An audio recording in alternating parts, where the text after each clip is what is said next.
Jadi begini, dalam kalender Islam, bulan Ramadan itu merupakan bulan yang ke-9 setelah bulan Rajab dan bulan Sa'ban. Lalu apa yang dinamakan dengan bulan Ramadan dan keistimewaan apa saja yang terkandung di dalamnya? Menurut hadis Rasulullah Shallallahu Alaihi Wasallam, qad ja'akum Ramadan sahrun mubarakun iftaradallahu alaikum siyamahu tuftahu fihi abwabul jannah wa tughlaqu fihi abwabul jahim wa tughallu fihi sayatin wa fihi lailatun khairun min alfi syahrin wa man khurima khairaha faqad khurima. Telah datang kepada kalian semua Ramadan. Jadi yang dinamakan Ramadan itu bulan yang penuh barokah, bulan yang diberkahi oleh Allah Subhanahu wa ta'ala. Iftaradallahu alaikum siyamahu. Di dalam bulan Ramadan, Allah mewajibkan atas kalian semua berpuasa. Jadi keistimewaan ibadah yang tidak dimiliki bulan lain dan hanya ada di bulan Ramadan adalah umat Islam menjalankan ibadah puasa wajib. Kemudian tuftahu fihi abwabul jannah wa tughlaqu fihi abwabul jahim. Di dalam bulan Ramadan, pintu-pintu surga itu dibuka dan pintu-pintu neraka itu ditutup. Jadi maksudnya apa? Kok di dalam bulan Ramadan itu pintu-pintu surga dibuka dan pintu-pintu neraka kok ditutup? Dalam kitab karangan Imam Suyuti, dalam syarahnya Sahih Muslim itu dijelaskan, inna hadhil abwabul mufattaha fi hadha sahri hiya ma syarra Allahu ta'ala fihi minal ibadah wal adhkar was sholawat wa tilawatil Quran. Jadi bahwasanya dalam bulan Ramadan Allah mensyariatkan banyak sekali ibadah-ibadah, dan ibadah di bulan Ramadan tentu pahalanya tidak sama dengan ibadah selain di bulan Ramadan. Dan orang-orang yang menjalankan ibadah pada bulan Ramadan seperti berzikir, sholat, membaca Al-Quran, kulluha, yang kesemuanya itu tu'addi ila fathi abwabul jannah lil amilina fihi wa ghuliqa abwabun nar anhum. Jadi yang kesemuanya itu ibadah yang berupa zikir, sholat, membaca Al-Quran itu menyebabkan seseorang mampu membuka pintu-pintu surga dan menyebabkan seseorang mampu menutup pintu-pintu neraka. Oleh karena itu, di dalam bulan Ramadan, barang siapa yang menghendaki masuk surga, maka perbanyaklah amalan-amalan yang soleh. Dan barang siapa yang tidak menghendaki masuk neraka, maka janganlah kalian menjalankan hal-hal atau perbuatan-perbuatan yang dilarang oleh agama. Kemudian watughallu fihi sayatin, setan-setan yang biasanya mengganggu manusia, khusus di bulan Ramadan ini diikat atau dibelenggu. Supaya apa? Supaya tidak mengganggu manusia yang sedang berpuasa dan menahan hawa nafsunya. Kemudian ada yang bertanya, kalau memang setan-setan itu dibelenggu di bulan Ramadan, kenapa masih ada maksiat atau kejahatan di bulan Ramadan? Menurut kitab karangan Imam Suyuti dalam syarahnya Sahih Muslim, falau kanatis sayatin musafwadatan waqa'a syarrun. Kalau memang setan-setan itu dibelenggu, kenapa masih ada kejahatan? Maka Imam Suyuti menjelaskan ada dua jawaban.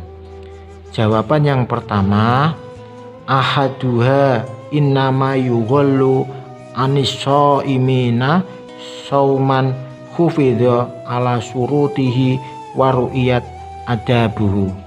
Jadi yang pertama, setan itu dibelenggu dari orang-orang yang berpuasa kalau memang orang-orang yang berpuasa itu menjaga syarat-syarat sahnya puasa dan adab-adabnya orang yang berpuasa. Jadi syarat-syarat sahnya dalam berpuasa itu ya tidak makan, tidak minum, kemudian tidak bersenggama dan lain sebagainya. Kemudian adab-adabnya orang yang berpuasa itu apa ya? Tidak bohong, tidak menyakiti hati orang lain, menjauhi kemaksiatan, tidak berkata kotor dan lain-lain sebagainya. Orang-orang itulah yang dijaga oleh Allah daripada gangguan-gangguan setan. Fa amma man lam yuhafid alaihi fala yughallu an fa'ilihi anis syaiton. Jadi barang siapa yang tidak menjaga adab-adabnya dalam berpuasa, maka setan tidak akan dibelenggu dari dia. Artinya apa? Setan bebas mengganggu orang yang berpuasa karena orang yang berpuasa itu tidak menjaga syarat-syarat dan adab-adab dalam berpuasa dengan baik. Asani, jawaban yang kedua, li'anna liwuku isyari asbaban ukhra. Jadi kejahatan atau kemaksiatan yang terjadi itu karena sebab-sebab yang lain, sebab lain selain setan. Orang yang melakukan kemaksiatan itu tidak murni dari setan saja. Selain setan yang mengganggu pada dirinya, ada sebab-sebab lain. Sebab-sebab lainnya apa? Diterangkan, yaitu wahyan nufus al-khabisah, nafsu yang jelek. Jadi setiap orang yang punya nafsu, jadi setiap orang itu punya nafsu yang baik dan nafsu yang jelek. Nafsu yang jelek itulah yang menyebabkan orang melakukan kemaksiatan. Kemudian sebab-sebab lain yang kedua adalah wal adatur raqiqah. Jadi kebiasaan yang buruk, kebiasaan buruk di bulan sebelum Ramadan kemudian dibawa ke bulan Ramadan, itu menyebabkan kita melakukan kemaksiatan. Kemudian wasyayatin al-insiyah, dan setan-setan yang berbentuk manusia. Jadi setan-setan yang asli itu dibelenggu, tapi setan yang berbentuk manusia itulah yang mengajak kita ke dalam kemaksiatan. Kemudian wafihi lailatun khairun min alfi syahrin. Keistimewaan di bulan Ramadan yang lain adalah di dalam bulan Ramadan itu terdapat sebuah malam yang lebih baik daripada 1000 bulan, yang dinamakan apa? Yang dinamakan malam Lailatul Qadar. Kemudian apa yang dinamakan malam Lailatul Qadar? Menurut surat Al-Qadar, malam Lailatul Qadar itu sebuah malam yang lebih baik daripada 1000 bulan. Jadi saya jelaskan singkat ya mengenai malam Lailatul Qadar itu. Jadi begini, ibadah pada malam Lailatul Qadar itu pahalanya lebih baik dibandingkan kita ibadah selama 1000 bulan atau setara dengan 83 tahun 4 bulan. Dikarenakan apa? Dikarenakan pada malam Lailatul Qadar itu para malaikat dan malaikat Jibril turun ke bumi atas izin Allah untuk mengatur segala urusan yang ada di muka bumi ini. Para malaikat dan malaikat Jibril itu berdoa dan memohon ampun kepada Allah supaya doa-doa dan ibadah-ibadah yang dilakukan oleh hamba Allah itu dikabulkan.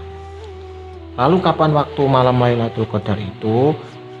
Menurut sabda Rasulullah, carilah malam Lailatul Qadar itu pada 10 hari malam yang terakhir di bulan Ramadan, tepatnya pada malam-malam yang ganjil.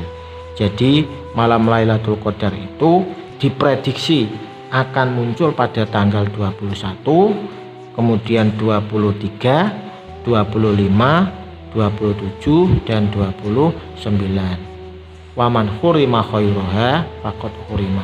Dan barang siapa terhalangi untuk berbuat kebaikan di dalam bulan Ramadan, maka sungguh orang itu terhalangi untuk berbuat kebaikan, dan sungguh orang itu tidak mendapatkan hidayah dari Allah Subhanahu wa ta'ala.